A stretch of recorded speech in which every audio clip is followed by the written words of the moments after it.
Welcome, LifeBlood. This is George G, and the time is right. Welcome to today's guest, strong and powerful Francesca Vavala. Francesca, are you ready to do this?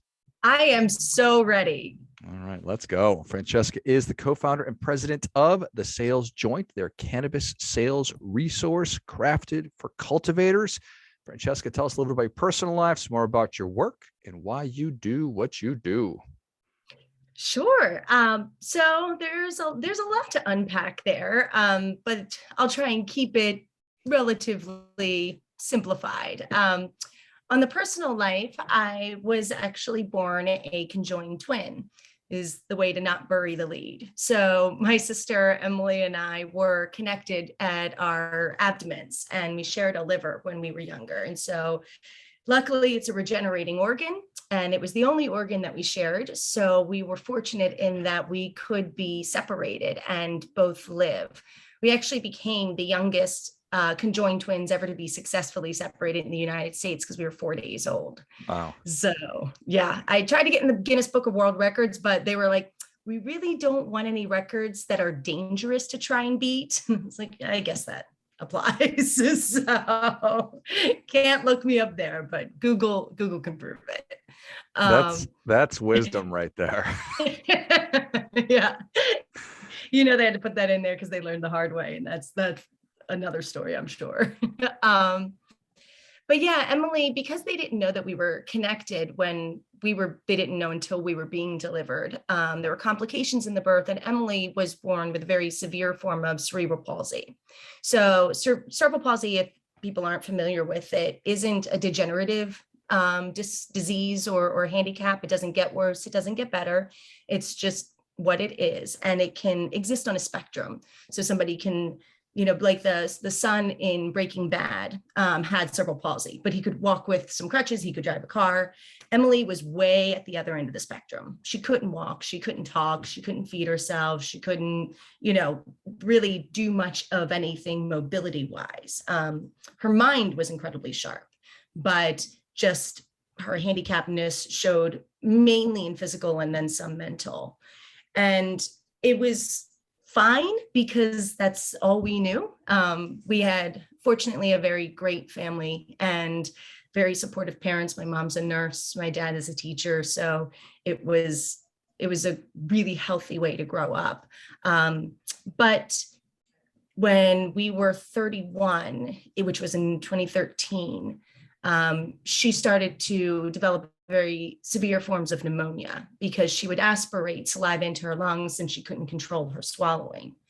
And it was in August of 2013 that she developed a superbug and she passed away from it. So it was a really hard time. When I started off in my adult life, I thought for sure I knew what I was going to be. I was going to be a high school English teacher like my dad. And that's what I wanted. When I realized life wasn't like Dead Poet Society, things kind of changed. And I knew I needed to leave teaching. So I actually jumped into real estate, knowing nothing about it. But I was fortunate there to actually work with my uncle and his business partner. They owned their own brokerage together, and they were really integral in helping me with learning about sales from probably the best philosophy I think that was out there, with very buyer-centric focus and really employing my educational background into sales. But when Emily died, I felt very at sea with what I was doing. Real estate is a lot of self-motivation. You have to go out and hustle and find work and really always be on. I couldn't bring myself to care about anything. So I realized I needed more structure. And I was like, let me just take some sort of part-time job to kind of get my body back into the rhythm of work and my mind into caring about things that are, here and now rather than locked in a grief state. So I actually ended up going to work for my now business partner, Mike, and he owned a different business at the time. And I started out as a part-time content writer. I loved it so much. I loved working for him. And so I grew in the business. I decided to leave real estate. I grew into a marketing director position. And it was in that position that he approached me and said, I think it was 2015, it was 2014, 2015. And he said, listen, I've been looking into this cannabis world, and it seems like what we do for manufacturers, which is like manufacturers and engineers are good at making things. They're not great at selling things. So we would sell the things for them in a highly regulated industry. He was like, I think cannabis is going to have the same problem. He was like, it's going to be farmers who are great at growing. They're not going to be, experienced or care about selling. I think we could do that for them. And he said, and I want you to do this with me. I think you'd be good for it. And so I said, well, let me look into it, because I really didn't know anything about cannabis. I mean, I'd smoked once or twice, but it wasn't a thing for me. And that was when I learned about cannabis. And I found out, I remember finding out that there were antispasmodic properties in the cannabinoids. And I thought about Emily, and I was like, if we had known then what we now know and had access to this plant, we could have limited the amount of medication she was on. She could have improved her quality of life, maybe improved the length of it.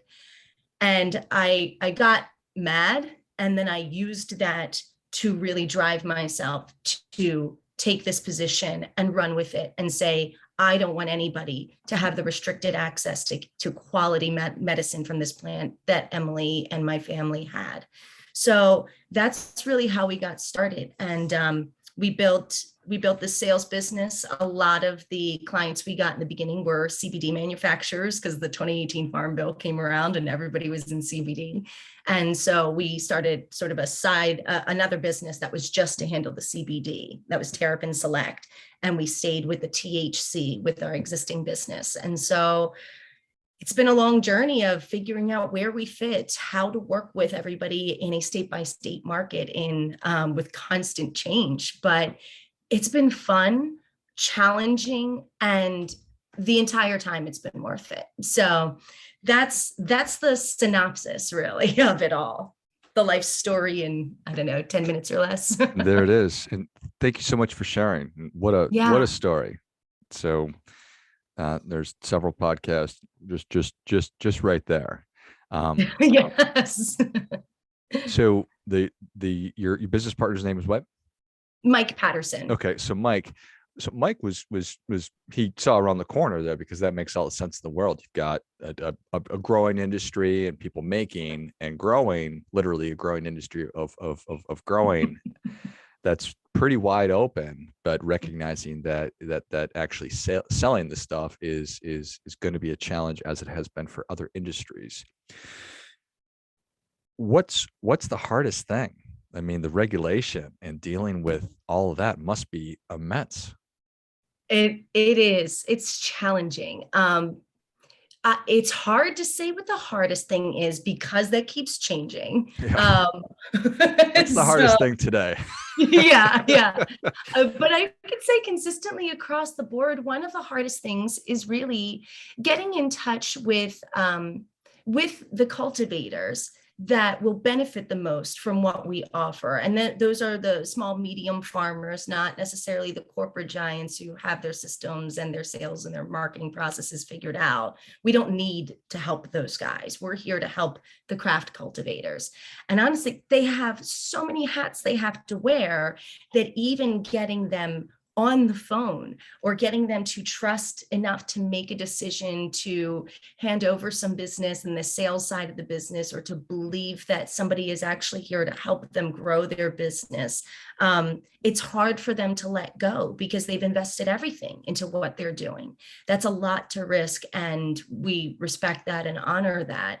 But even getting them out of the fields, getting them on the phone, getting them to make decisions in a timely manner, or, to understand what the best decision is for them, to get the business conversations going, when the whole reason we're doing that is maybe that's not their forte or not what they have time for. I would say that's probably the most consistent challenge that we face. Yeah, it's fascinating. My brain likes to connect things, or try to connect things. And it seems like an industry that it's got so much enthusiasm and excitement around it, not unlike cryptocurrency where Mhm. that's great, but then there's a lot of bad actors and a lot of BS. And so it makes sense that a small cultivator would be probably pretty fed up and sick of dealing with all that sort of noise and nonsense. That makes sense. Do you have a sense of how many folks like that are out there? Thousands. Even in, just take the Oklahoma market, for example, or even New Mexico as it comes into play. There's hundreds, or even I think over, well, Oklahoma's trimming it down now as they crack down on illegal grows and metric takes place and takes hold. But there are hundreds and hundreds of people that are just entrepreneurial spirit. I've been farming my whole life. This seems like a great way to make money. And it's easy to get, it's quote unquote easy to get started with a cheap licensing fee. So let's go. And it's really been hard to figure out when we've got it down now, but it took a while to figure out what is it that we have to have clients have in place already to make sure that they're successful. And now that we have that, it's trimmed down the I think the prospect pool significantly, because they have to have consistent weight every month. They have to have transportation that's reliable. So to get samples out, they have to be able to do samples and not be so cash strapped that that's going to be the thing that puts them, kind of in the negative. So with those parameters in place, I would say it's probably a couple hundred a state, and even then it's a matter of who can trust us, who can believe in us, and who's growing quality product, because we believe sales should be your second priority.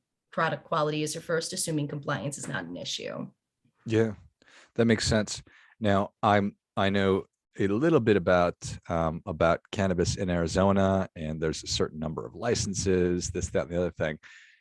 But that's probably just for dispensaries. So is there an unlimited number of licenses per state? Does it vary from state to state? It varies state to state. So there's open licensing in a state like Oklahoma, New Mexico, where they just say, we're not capping the number of licenses, and it is a free market on steroids. So that's a crazy amount of opportunity, crazy amount of competition, market saturation, all of the, supply and demand things that come with that. And then there are states like in the East Coast, a lot of states are what we call vertically integrated, which means that licensing comes at a much higher premium.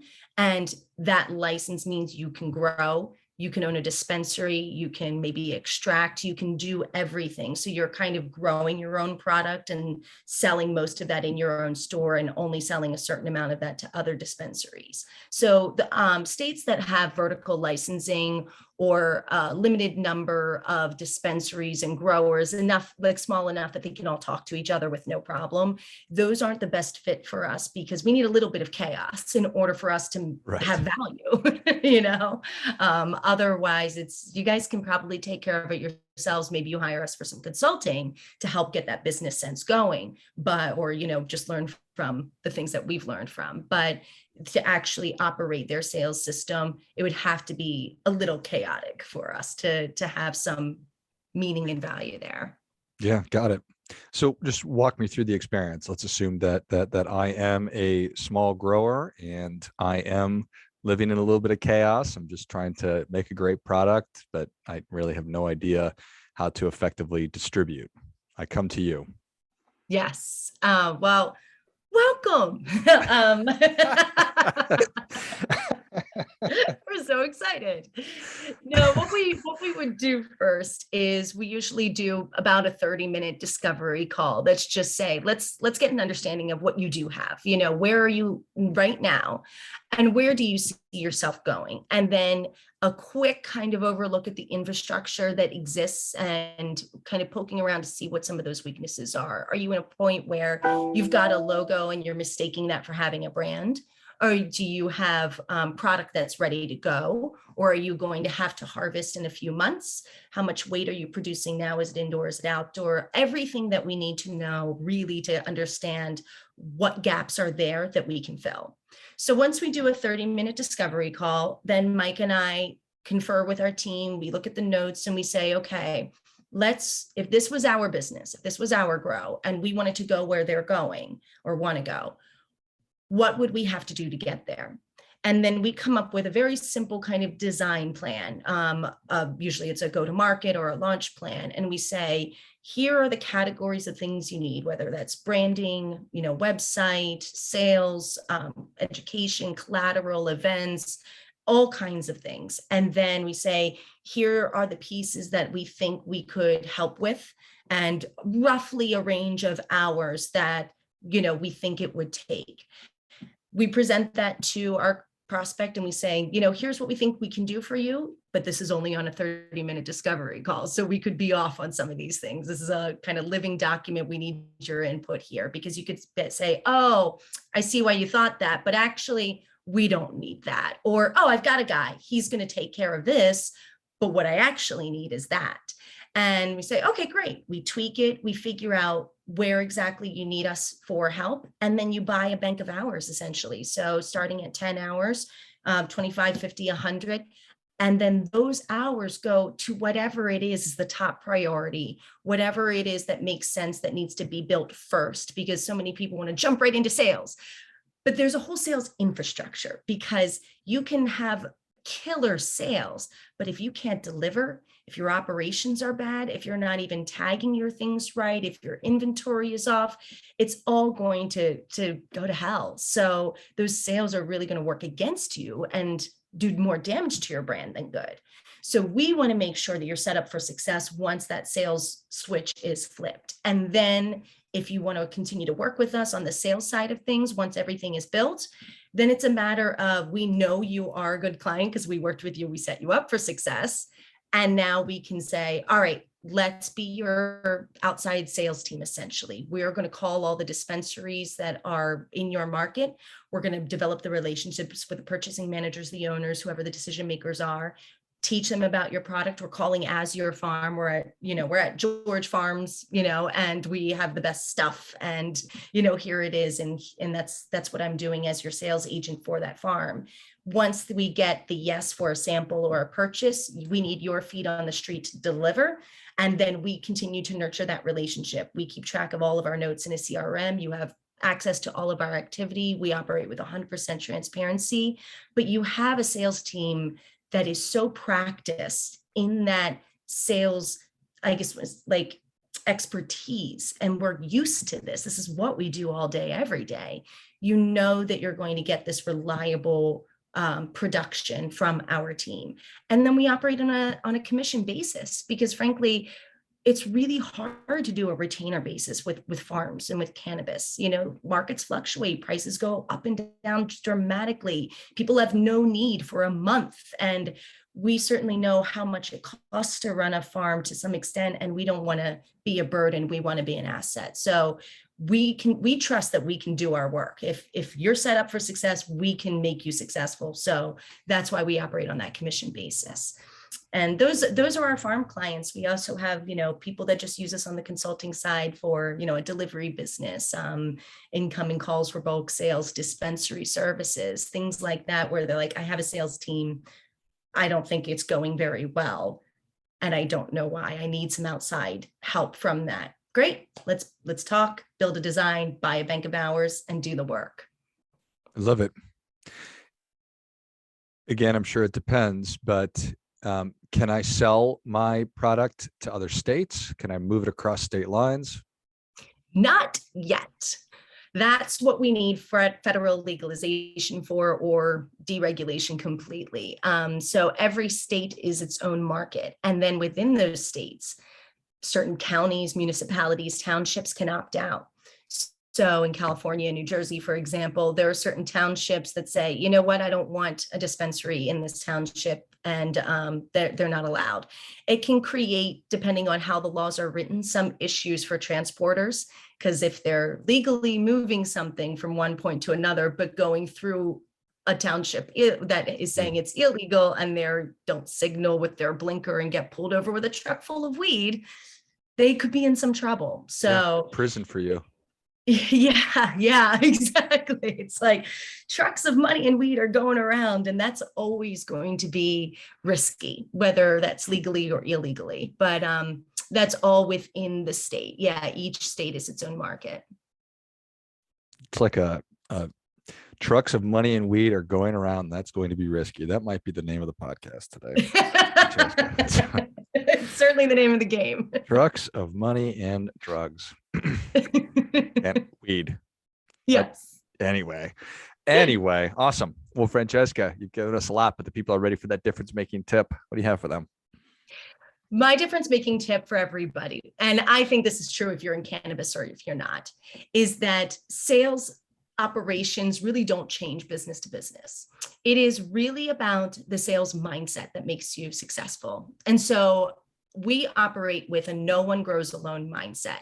If we start that with a foundation, then we can apply internally and externally and say, if I can help my growers, they get to sell to dispensaries get to help patients get to heal. And within a business, if I can help my employees be successful and achieve their dreams, they're going to invest that energy back into the company. And it's just this beautiful cyclical kind of growth. So it's really about focusing with a no one grows alone mindset to experience the kind of enormous success that I think those people that have that deserve. Well, I think that is great stuff. That definitely gets it. Come on. No one grows alone. That is awesome, Francesca. Thank you. I love that. I should know. I didn't grow alone either. So right. Just amazing. It keeps getting better. Lots of layers to that one. Nice. All right. Beautiful. Well, Francesca, thank you so much for coming on. Where can people learn more about you? How can they engage with you and the Sales Joint? You can follow us on Instagram at The Sales Joint, and you can also check out our website, thesalesjoint.com, if you want some more information about our services. We also actually have a talk show, The Infused Show, a cannabis talk show on YouTube. Love for people to subscribe, and you can check it out wherever you hear this podcast or your other favorite podcasts. And I'd love, if you have an opportunity, then need somebody to come and speak about sales, you can check out my speaker website at francescaspeaks.com. Perfect. Well, if you enjoyed as much as I did, show Francesca your appreciation and share today's show with a friend who also appreciates good ideas. Find the Sales Joint on Instagram. Find the Infused Show on YouTube. Go to thesalesjoint.com and check out more about Francesca and having her come and speak at francescaspeaks.com. It's FRANCESCA speaks.com. Thanks again, Francesca. Thank you so much, George. This was great. And until next time, keep fighting the good fight, because we are all in this together.